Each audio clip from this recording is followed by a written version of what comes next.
Eu estava na aula fazendo os meus exercícios físicos e hoje eu consigo me observar muito. Então, observar os meus pensamentos, as minhas crenças. E eu fiquei observando a professora falando: faz isso, faz aquilo, respira, ergue o braço, coloca o pé em ponta de bailarina e coloca o pé em flex, enfim, né? Todas essas informações. E hoje, por eu estudar sobre o TDAH, eu sei e eu me acolho, eu sei que é difícil para mim eu ter que fazer o movimento que eu preciso fazer, eu ter que observar a minha respiração e respirar certo, e ainda ter que contar. Isso que eu tô falando não é só para criar desculpas. Ai, é porque você fica falando que você não consegue fazer porque você tem TDAH, sabe? Não é isso. O que eu tô falando aqui é que a gente precisa entender o nosso diagnóstico, a gente precisa entender como que a gente funciona, para a gente poder criar os nossos processos e para a gente se acolher. E jamais é para poder ficar dando desculpinhas. E nesse meu processo, eu consigo entender que eu ter essa dificuldade em respirar, em contar e fazer o movimento tudo de uma vez, é por conta aqui da minha função executiva, por conta do córtex pré-frontal. Eu posso melhorar? Sim, posso melhorar muito com o tempo. Mas só que eu nunca vou conseguir melhorar se eu não conseguir entender e se eu não conseguir me acolher. Por isso, se você tem dificuldade em receber instruções, por exemplo, o que acontece com nós que temos TDAH? Aqui no nosso córtex pré-frontal existe as funções executivas. E dentro das funções executivas existe a memória de trabalho. O que acontece no cérebro de quem tem TDAH? Aqui no nosso córtex pré-frontal, nós temos a memória de trabalho. A memória de trabalho é você pegar uma informação, ouvir o que a professora está falando e você poder trabalhar com essa informação, você fazer o que precisa ser feito com essa informação. Então, se ela está falando, levanta o pé, coloca o pé dessa forma e faz isso, agora abdômen, agora respira, agora conta. Por que que isso que parece que é simples é tão difícil para a gente? Por conta dessa memória de trabalho, porque é ela quem vai reter essa informação que é passada e vai fazer com que a gente faça. Então, pode prestar atenção. Se você for fazer algo que não tenha várias informações ali naquela instrução, você consegue fácil fazer o que precisa ser feito, porque aquilo ali não vai te demandar tanta atenção. Agora, se você precisa seguir uma instrução que tem muita informação, aliás, nem precisa de muito assim, que tenha um pouco mais de informação, para a maioria das pessoas que têm TDAH, por conta da memória de trabalho, já é algo que fica mais complexo de realizar. E por isso que muitas vezes você vai em uma aula, você vê a sua dificuldade, você olha para os colegas, você vê que eles às vezes nem têm a mesma dificuldade que você, ou você acha que eles não têm, aí você se sente mal, o que você faz? Você não volta mais. E essa é uma das dores invisíveis do TDAH. Aí você pensa assim, ai, né, eu tô saindo da aula de natação, mas eu vou fazer aula de judô. Não, o judô vai ser mais legal e tal. Porque você fica fantasiando, aquilo cria expectativas em você, de que o outro lugar vai ser melhor.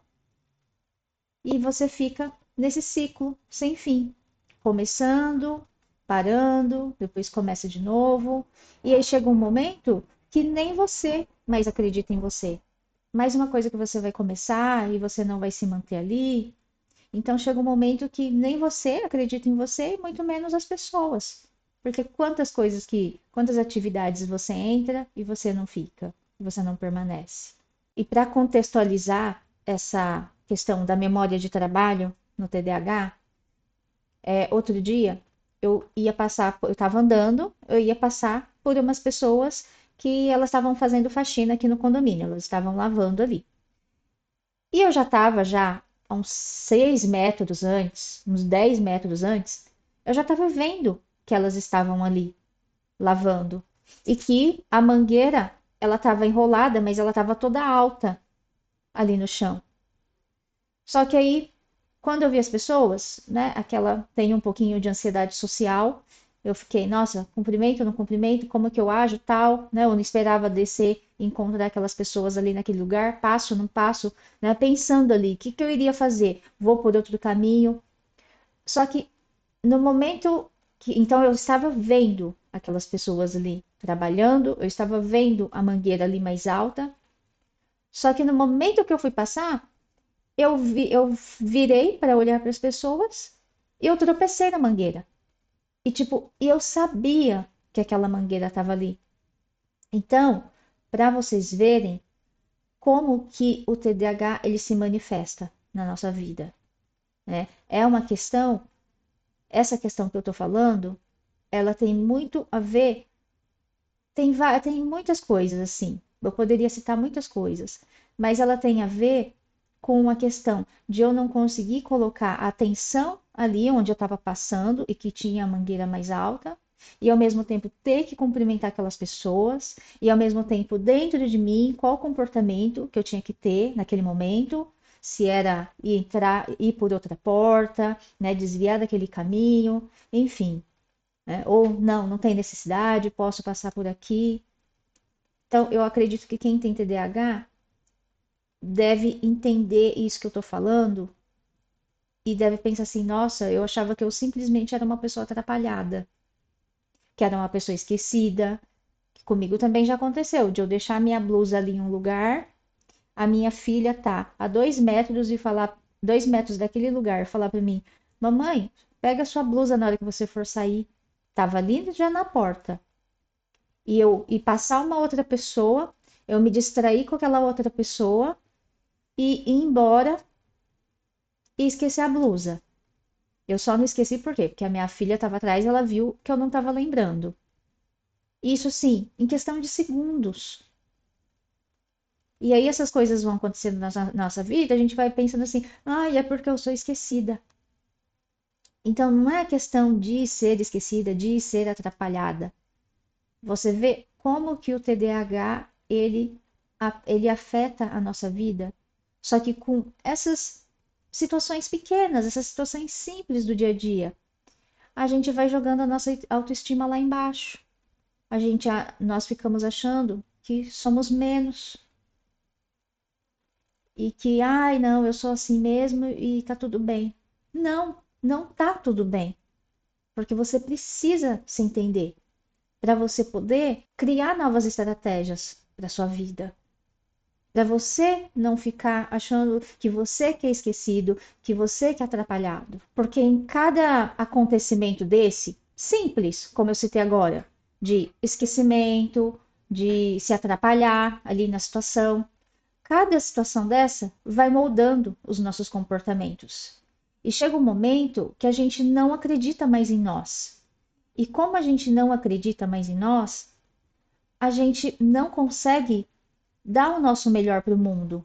A gente não consegue ser pessoas autênticas, ser pessoas que entendem o que a gente quer, sabe? Que a gente se entende no nosso mundo. Porque a gente precisa dessa autenticidade, a gente precisa saber quem nós somos para a gente poder fazer algo que faça sentido para a gente, sabe? Para a gente poder ser a gente precisa ter esse acolhimento com a gente.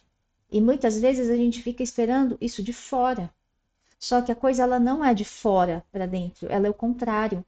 Primeiro a gente se acolhe, primeiro a gente se entende. A partir disso, nós vamos conseguir ser a nossa melhor versão e a partir disso, a gente vai conseguir entregar o nosso melhor das outras pessoas. A gente vai conseguir fazer o que faz sentido pra gente.